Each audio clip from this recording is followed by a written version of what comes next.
మీరు పశ్చిమ గోదావరి జిల్లా తెలికిచెర్లలో ఉన్న శ్రీ వెంకటేశ్వర స్వామి ఆలయం మరియు అక్కడ కొలువైన బ్రహ్మసూత్ర శివలింగం గురించిన గొప్ప ఆధ్యాత్మిక చారిత్రక ప్రాముఖ్యతను వివరించారు. ఈ వివరాలను బట్టి తెలికిచెర్ల ఆలయం యొక్క ప్రధాన అంశాలు మరియు బ్రహ్మసూత్ర శివలింగం యొక్క విశిష్టత ఇక్కడ ఇవ్వబడింది. తెలికిచెర్ల శ్రీ వెంకటేశ్వర స్వామి ఆలయం విశిష్టత. ప్రాచీన చరిత్ర.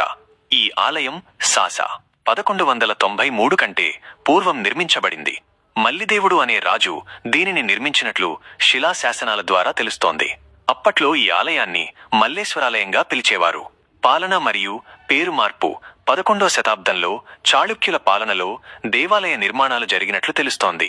తదనంతర కాలంలో ఇక్కడి స్వామి వెంకటేశ్వర స్వామిగా ప్రసిద్ధి చెందారు. రాణి రుద్రమదేవి సందర్శన. ప్రసిద్ధ కాకతీయ రాణి రుద్రమదేవి సైతం ఈ శివలింగాన్ని దర్శించుకున్నట్లు తెలుస్తోంది. జమీందారుల పరిపాలన. రాణి రుద్రమదేవి వంశానికి చెందిన రాజా కాకర్లపూడి జమీందారులు తెలికిచెర్ల కేంద్రంగా చుట్టుపక్కల ప్రాంతాలను పరిపాలించారు.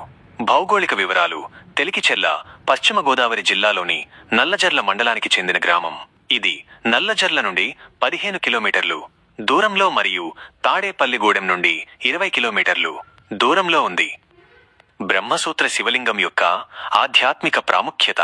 బ్రహ్మసూత్రం అనేది శివలింగంపై చెక్కబడిన ఒక ప్రత్యేకమైన గీత లేదా రేఖ. దీనికి చాలా గొప్ప ఆధ్యాత్మిక శక్తి ఉన్నట్లు భక్తులు నమ్ముతారు. ఆధ్యాత్మిక శక్తి.